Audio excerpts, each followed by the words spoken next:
Bonjour à toutes, bonjour à tous et bienvenue dans les escales des chroniques de Motor City. Habituellement, les chroniques, c'est votre podcast dédié à l'histoire et à la culture des trois Pistons. Mais aujourd'hui, on continue notre série d'escales qui sont des histoires qui dépassent le cadre des Pistons et qui nous font voyager dans tous les États-Unis.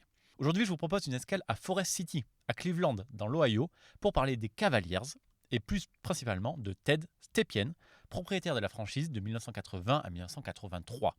Une période assez courte donc, mais une période assez savoureuse, puisqu'en seulement 3 ans, Ted Stepien a eu le temps de devenir le pire propriétaire de l'histoire de cette ligue. Et peut-être d'ailleurs que depuis quelques secondes, Stepien, ce nom, ça vous dit peut-être quelque chose. Vous l'avez peut-être entendu dans un autre contexte. Eh bien oui, sans doute dans le cadre de la Stepien Rules, cette règle en NBA qui interdit aux franchises d'échanger leur choix de draft sur 2 années consécutives. Parce que oui, Ted Stepien a fait tellement n'importe quoi sur son passage aux Cavaliers que la Ligue a même dû créer une règle qui porte officieusement son nom pour éviter que d'autres propriétaires fassent les mêmes erreurs que lui. Ce que je veux dire, c'est qu'on sait qu'en NBA, il y a eu et il y a encore pas mal de propriétaires catastrophiques, mais quand même, Stepien, c'est le seul à jamais avoir eu une règle à son nom. Ted Stepien, en fait, c'est un personnage extrêmement controversé, qui a eu de mauvaises décisions sportives, qui a changé trop régulièrement de coach et qui a mis le futur de sa franchise en péril. À cause de lui, les Cavaliers ont raté un nombre incroyable de joueurs talentueux et pire, auraient même pu changer de nom ou carrément déménager. Vous savez que j'aime raconter ces histoires un peu incroyables dans les chroniques, donc je pense que vous allez apprécier ce podcast sur Ted Stepien. Imaginez le pire propriétaire que vous avez en tête là maintenant tout de suite et rajoutez 2 ou 3 niveaux de bêtises et vous atteindrez peut-être Ted Stepien. Ça va nous donner aussi l'occasion de parler des Cavs dans ce podcast et plus principalement des Cavs des années 80 qui sont relativement peu connus en fait, à part à partir de 1987 quand Mark Price arrive comme joueur et Lenny Wilkens comme coach, on ne parle pas souvent des Cavs de cette époque-là. Donc, notre escale à Forest City commence maintenant et à la fin de ce podcast, vous aurez sûrement un nouveau personnage NBA que vous pourrez détester. Allez, c'est parti.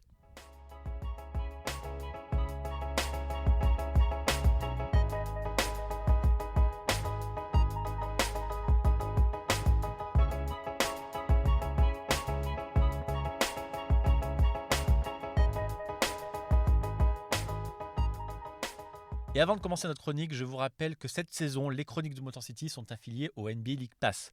Alors qu'est-ce que ça veut dire exactement ? Eh bien c'est simple.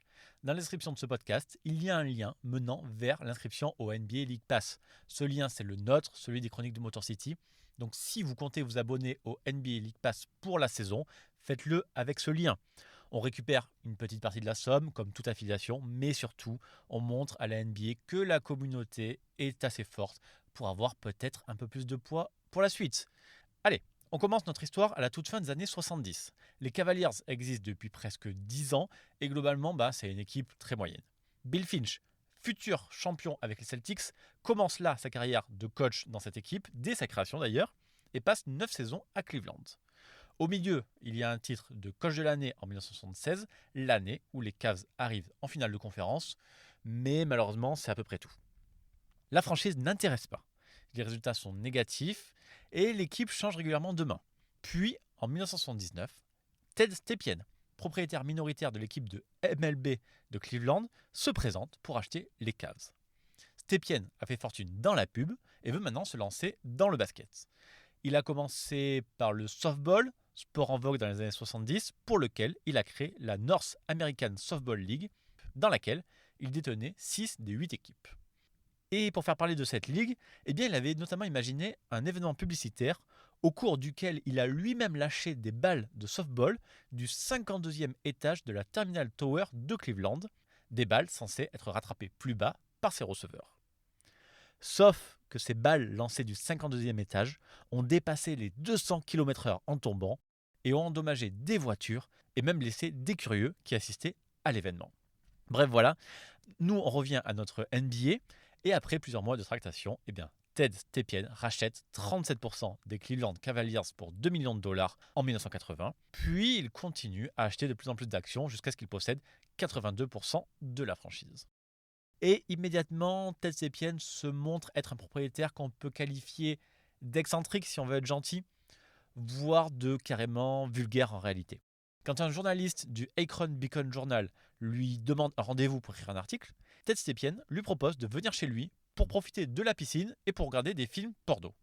Voilà, le journaliste déclinera, mais Stepien l'invitera quand même pour des auditions de Pom Pom Girl que Stepien supervisera dès son arrivée. Et pour info, en rachetant l'équipe, il a immédiatement rebaptisé les cheerleaders The Teddy Bears. Voilà, vous avez un peu cerné le personnage.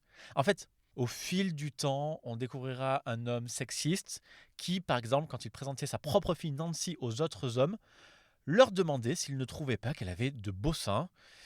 Et puis, c'était même un homme carrément raciste, puisqu'il avait un jour dit à la presse qu'avoir plus de joueurs blancs, ça serait bénéfique d'un point de vue marketing, mais que s'il avait 11 noirs et qu'il remportait un titre, eh bien, ce serait formidable.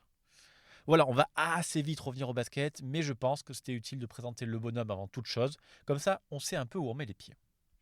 Bref, quand Stepien prend la tête de l'équipe en avril 1980, la saison des Cavs se termine avec Stan Albeck comme coach, qui a débarqué à l'été précédent. Et pour leur première conversation, Stepien lui annonce qu'il veut changer d'entraîneur et donc se débarrasser de lui. Ce qu'il fera quelques semaines plus tard pour engager Bill Musselman, ancien coach en ABA. Sauf qu'avec Musselman, eh bien, les choses ne vont pas bien se passer. Musselman ne gère pas bien ses rotations, fait jouer certains joueurs l'intégralité du match et d'autres pas du tout, et manque globalement d'organisation. Ses entraînements ne ressemblent à rien, et il ne connaît pas les adversaires qu'il affronte. Alors, après 71 matchs et seulement 25 victoires, Ted Stepien le vire pour le remplacer par Don Melani, l'actuel GM. Mais Stepien garde quand même Musselman dans l'organigramme des Cavs et en fait même son bras droit, ce qui va avoir une importance pour la suite. Mais avant de continuer cette valse des entraîneurs, parlons un peu de ce qui a fait la légende, entre guillemets, de Ted Stepien, à savoir son rapport à la draft. En fait, bien qu'il ait pris la tête de l'équipe en avril 1980, Ted Stepien avait enclenché le processus d'achat dès la fin 1979. À partir de là, à partir du moment où on sait que c'est lui qui va racheter la franchise, il commence à influencer la politique sportive des Cavs. Et en février 1980, il est le cerveau, si on peut dire, d'un échange avec les Lakers. Ted Stepien veut un joueur des Lakers, Don Ford, qui joue 20 minutes par match pour 6 points de moyenne, pourquoi pas. Et pour ça, il envoie à Los Angeles Butch Lee, mais surtout le premier choix de draft des Cavs de l'année 1982. Et là, je suis obligé de vous spoiler la suite, mais à cause de la nullité des Cavs dans la saison à venir, eh bien ce choix deviendra le premier choix de la draft 1982. Avec lui, les Lakers choisiront James Worthy, futur Hall of Famer, triple champion NBA et MVP des finales 1988. This was the view from the top as thousands of spectators gathered at the foot of Terminal Tower for the great softball drop, the highlight of a series of events marking the 50th anniversary of our city's tallest building. Inside the tower to make the tosses was Ted Stepien, owner of the professional softball team bearing his name. Down below were 6 of his players hoping to make the immaculate reception. But 3 errant tosses proved hazardous to 1 car and 2 observers, among them 24-year-old Gail Felinsky of Strongsville, whose broken wrist will long remind her of the lofty lob. Mais c'est pas fini. Juste avant la saison 1980, en septembre précisément, Ted Stepien monte un échange avec Dallas pour récupérer Mike Bratz, un meneur de jeu qui tourne à 8 points et 2 passes, qu'il récupère en échange d'un nouveau premier tour de draft, cette fois-ci le tour de draft 1984. Là encore, je vous spoil, mais ce choix deviendra le pick numéro 4 pour lequel Dallas choisira Sam Perkins, pilier des Mavs des années 80. En fait, vous comprenez que pour Ted Stepien, les premiers tours de draft, c'est juste une monnaie d'échange plus ou moins utile pour récupérer des joueurs. Et les Mavs, ils ont bien flairé le coup et ils montent un nouvel échange un mois plus tard avec les Cavs. Ils envoient avec grand plaisir Richard Washington, qui ne jouera que 77 matchs à Cleveland, et Jérôme Whitehead, encore pire, puisqu'il ne portera le maillot des Cavs qu'à 3 reprises, contre Bill Robinson, mais surtout les premiers tours de draft des Cavs de 1983 et 1986. Alors en 83, ce 11e choix deviendra Derek Harper, alors qu'en 1986, ce pick sera le 7e choix de la draft, et Roy Tarpley, qui n'aura malheureusement pas la carrière NBA qu'on lui promettait. Donc si vous avez bien compté, les premiers choix de draft 1982, 1983, 1984 et 1986 des Cavs ont déjà disparu, et la NBA est obligée de dire stop. Le commissionnaire de la Ligue, Larry O'Brien, intervient pour interdire temporairement les Cavs de procéder à d'autres échanges. Pourtant, En février 1981, la NBA va valider un nouvel échange entre Cleveland et encore une fois Dallas. Les Mavs envoient Geoff Houston, honnête meneur qui retournait à 16 points, 5 passes, contre Chad Kinch et surtout le premier tour de draft 1985 des Cavs. Et encore une fois, Cleveland ratera un super joueur puisque ce choix deviendra un pick 8 et Detlef Schrempf, 2 fois meilleur 6e homme et All-NBA. Et puis enfin, le 20 mai 1981, Ted Stepien monte un trade pour récupérer Scott Wedman des Kings en leur envoyant ce qui lui reste, son premier tour de draft 1981 qui deviendra le 17e choix et Kevin Lauder. 1981 aux Kings, 1982 aux Lakers, 1983, 1984, 1985, 1986 aux Mavs, Ted Stepien a dilapidé 6 premiers tours de draft consécutifs en à peine un an. Alors maintenant que je vous ai raconté ça, regardons un peu ce que les joueurs récupérés ont donné à Cleveland et surtout ce que les Cavs ont perdu à cause de Ted Stepien. Déjà, aucun des joueurs récupérés lors de ces échanges ne sera un jour All-Star. Aucun, même pas une sélection. Par contre, avec tous les tours de draft balancés, les Cavaliers ont raté Derek Harper, James Horsey, Detlef Schrempf, Roy Tarpley et Sam Perkins. Et dans un article que je vous mets en description de ce podcast, il y a un analyste qui s'est amusé à comparer la stat des win shares entre les joueurs récupérés par Stepien et les tours de draft abandonnés dans l'histoire. Si vous ne savez pas trop, la win share, c'est une statistique avancée qui essaye de répartir en quelque sorte les victoires d'une équipe entre tous les joueurs qui la composent. On va prendre un exemple simple. En 1989, l'année du premier titre des Pistons, Bill Laimbeer a 9 de win share, meilleur chiffre du roster. En gros, il a apporté plus ou moins 9 victoires lui-même. Voilà. Et comme les Pistons avaient un gros collectif, on a juste derrière Rodman à 8,1, Asia à 7, Joe Dumars à 7. Vous avez globalement compris l'idée. Pour citer le record sur une saison, c'est 25,4 win share et c'est pour Karim Abdul-Jabbar en 1971-1972. Alors, on peut débattre de cette stat, on peut débattre sur le fait d'attribuer le succès d'une équipe à des joueurs individuels, mais là, c'est surtout pour illustrer les pertes de Ted Stepien. Donc, en échangeant ses premiers tours de draft de 1983 à 1986, Ted Stepien a récupéré 7 joueurs qui lui ont rapporté le magnifique total sur l'entièreté de leur passage à Cleveland de 16 win shares. Voilà.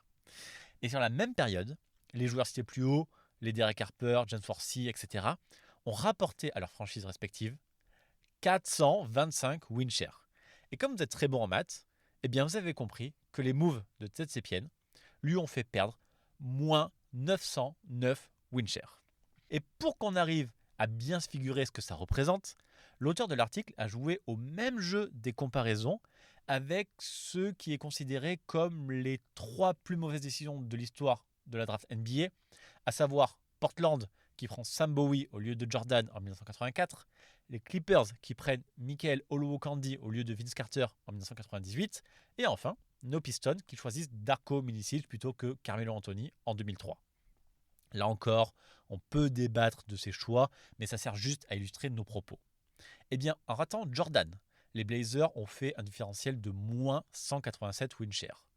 En faisant l'impasse sur Carter, les Clippers affichent un beau moins 120, alors que les Pistons s'en tirent avec un moins 93 en choisissant Darko Milicic. Et là encore, vos calculs sont bons, puisque ça donne moins 400 win share tout pile pour ces 3 franchises. Et rapporté au moins 409 des Cavs, ça signifie donc que les 3 pires décisions de l'histoire de la draft, dont un qui implique quand même d'avoir raté Michael Jordan tout de même, sont quand même moins préjudiciables que les manœuvres de Ted Stepien pour les Cavs. Let's take a look at the 1998 draft class, which featured one of the worst number 1 overall picks ever. The Los Angeles Clippers selected Michael Olowokandi first overall in the 1998 NBA draft, hoping to build their team around what they hoped to be a dominating center. However, injuries led to a career lasting just 9 seasons with 3 different teams. Voilà, je crois qu'on a été assez complet sur cette histoire de pick de draft. Et bien évidemment, vous doutez que sur le terrain, les choses ne sont pas plus brillantes. Au début de la saison 81-82, comme je vous l'ai dit, Delaney a remplacé Musselman comme coach, mais Musselman est resté le bras droit de Ted Stepien Et à partir de là, il va passer son temps à critiquer le nouveau coach à chaque fois que c'est possible. Et comme la saison débute de façon catastrophique avec 4 victoires pour 11 défaites, Muselmann réussit à faire licencier de l'année après 2 mois de compétition. Pendant 3 matchs, et pour 3 défaites, l'intérim est tenu par l'assistant Bob Kloppenburg avant que Stepien n'aille chercher un assistant des 76ers, quelqu'un qu'on connaît bien ici, à savoir Monsieur Chuck Daly. Daly n'avait jamais été head coach avant et il sait assez bien que la mission qu'on lui propose est sûrement casse-gueule, mais Stepien lui offre un contrat de 3 ans avec 2 années garanties. Daly valide, devient le coach des Cavs, mais ne déménage pas toute sa famille à Cleveland, préférant d'abord vivre à l'hôtel pour voir comment les choses se passent. Et d'ailleurs, pendant le passage de Daly, Ted Stepien va encore se faire avoir, mais cette fois-ci dans la quête de récupérer des pics, puisque oui, il n'en a plus vraiment. En février 1982, il récupère Phil Hubbard, Paul Mokeski, le premier tour de draft 1982 et un deuxième tour de draft des Detroit Pistons, en leur cédant Kenny Carr, mais aussi un pivot remplaçant que Chuck Daly, lui, ne voulait absolument pas perdre, à savoir un certain Bill Laimbeer. Bref, côté terrain, malheureusement, Daly ne fait pas de miracle. Après 41 matchs, il n'a fait gagner cette équipe que 9 fois, et malheureusement, licencié. Ted Stepien lui paye ainsi le reste de son salaire et celui de la saison suivante. C'est déjà le 3e entraîneur utilisé cette saison à Cleveland, et il reste encore 23 matchs avant de finir l'exercice. Et qui est-ce qui va devenir le 4e coach des Cavs lors de cette saison 1981-1982, établissant un record ? Bill Muselmann, évidemment, même s'il avait déjà montré qu'il n'avait pas la stature d'un head coach NBA. Sans surprise, Muselmann ne fera pas mieux que Daly et les autres. Avec lui, les Cavaliers ont un bilan de 2 victoires pour 21 défaites et perdent même leurs 19 derniers matchs de la saison. Complètement hors du coup, Stepien sert du champagne dans les vestiaires après le dernier match de la saison, sans trop qu'on sache pourquoi. Mais la 3e saison de Ted Stepien, ça va être la pire. Après avoir utilisé 4 coachs en 81-82, il ne garde pas Muselmann et le remplace par Tom Nilsek pour la saison à venir. Mais les échecs répétés, les trades foirés, l'affluence en baisse font que Ted Stepien est de plus en plus discuté. La franchise perd de l'argent, les Cavs sont la dernière équipe de la ligue en termes de fréquentation et Stepien cherche le conflit en permanence. À la presse, il annonce qu'il pourrait changer le nom de l'équipe en Ohio Cavaliers pour se détacher progressivement de Cleveland. Puis il indique qu'il souhaite jouer des matchs à domicile dans d'autres villes qu'il cite spontanément, Columbus, Pittsburgh et Buffalo. Et puis, en mars 1983, alors que les Cavs n'ont finalement gagné que 22 matchs cette saison-là, Ted Stepien annonce publiquement son intention de transférer l'équipe à Toronto, disant avoir trouvé plusieurs partenaires internationaux. Il monte une conférence de presse au Canada, lors de laquelle il présente sa future équipe des Toronto Towers et montre même le logo de la franchise à venir. Mais cette opération de déménager les Cavs à Toronto va être très coûteuse et Ted Stepien doit vendre Nationwide Advertising, sa boîte de publicité, pour financer l'opération. Et là, c'est son avocat, Kent Schneider, qui va mettre un frein à tout ça. À ce moment-là, c'est la santé financière de son client qui est en jeu, donc pour lui, hors de question de faire ce move. Il contacte les frères George et Gordon Gund. Les frères Gund sont les propriétaires du Richfield Coliseum, la salle des Cavs, et n'ont aucun intérêt à voir la franchise déménager à Toronto. Une négociation se met en place pour qu'ils rachètent la franchise, mais la situation sportive précaire des Cavaliers reste inquiétante pour eux. Et c'est à ce moment-là que David Stern, avocat de la NBA, va intervenir en convainquant les autres propriétaires de la ligue de vendre aux Cavs 4 nouveaux choix de draft du premier tour pour attraper les bêtises de Ted Stepien. C'est ainsi que dès 1983, il y aura un choix 24 au premier tour, alors qu'il n'y a à l'époque que 23 équipes en NBA. Les frères Gund acceptent le deal et rachètent les Cavs à Ted Stepien. Le pire propriétaire de la NBA n'est plus dans la ligue et une nouvelle page du basket à Cleveland peut commencer.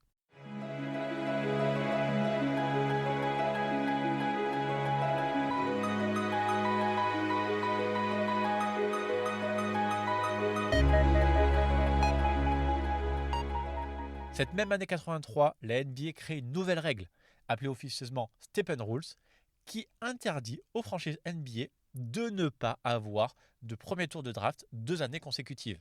En gros, vous pouvez changer votre premier tour de l'année X, mais pas celui de l'année X plus 1. Je vous donne un exemple. Dans le trade de Kevin Durant en 2023 entre les Nets et les Suns, Phoenix a lâché aux Nets ses picks 2023, 2025, 2027 et 2029, spécifiquement à cause de la Stepien Rules. Mais en 1983, cette règle n'a pas fait beaucoup de bruit, puisqu'en fait, à part Ted Stepien qui était complètement fou et désespéré de gagner tout de suite, les propriétaires n'échangeaient quasiment jamais leur premier tour de draft. Mais finalement, la ligue a changé, et désormais, avec les trades réguliers de superstars, les franchises sont capables de mettre en péril leur avenir à moyen terme en envoyant un paquet de premiers tours de draft. Finalement, on peut dire que Ted Stepien a servi à la NBA pour savoir ce qu'il fallait faire et ce qu'il ne fallait pas faire. Au tout début des années 80, avant Magic, avant Jordan, la ligue était surtout dans sa période post-ABA et avait besoin de crédibilité, donc de propriétaires fiables, discrets et surtout pas impulsifs à la Stepien. Parce qu'au-delà des tours de draft perdus qui ont fait sa légende, eh bien Ted Stepien, c'est en 3 saisons, 66 victoires pour 180 défaites, avec 7 changements de coach. Les fans abandonnaient progressivement la franchise avec une fréquentation historiquement basse lors de la saison 82-83, avec seulement 3915 spectateurs en moyenne à Cleveland. Voilà, je crois que c'est sur ce constat qu'on peut terminer ce podcast. J'avais très envie de vous parler de ce triste personnage qui était Ted Stepien et de son rôle indirect pour assainir la NBA. On peut en parler tranquillement puisqu'aujourd'hui de telles folies ne sont plus possibles, notamment à cause de la Stepien Rules, mais aussi à cause des protections des choix de draft qu'a mis en place la NBA plus tard. En tout cas, j'espère que cette escale à Forest City vous a plu et j'en profite pour saluer les fans des Cavs. Toutes les chroniques de Motor City, vous le savez, sont à retrouver sur les bonnes applis de podcast, Apple Podcast, Spotify, Google Podcast, Deezer, Amazon Music et globalement toutes les applis qui gèrent les flux RSS. N'oubliez pas que vous pouvez soutenir le podcast en mettant 5 étoiles sur Apple Podcast et Spotify, ça donne toujours de la force. Cet épisode est également dispo en même temps sur YouTube, donc vous pouvez vous abonner à la chaîne si vous appréciez cette plateforme. Je finis par vous rappeler l'affiliation entre les chroniques et le NBA League Pass. Vous avez toutes les infos dans la description du podcast. Moi, je vous remercie une nouvelle fois pour le soutien. Et en attendant le prochain podcast, je vous invite à me retrouver sur Twitter, mais aussi sur Thread, @MotorCityPod. Merci encore pour votre écoute et à très bientôt pour une prochaine chronique. Bye.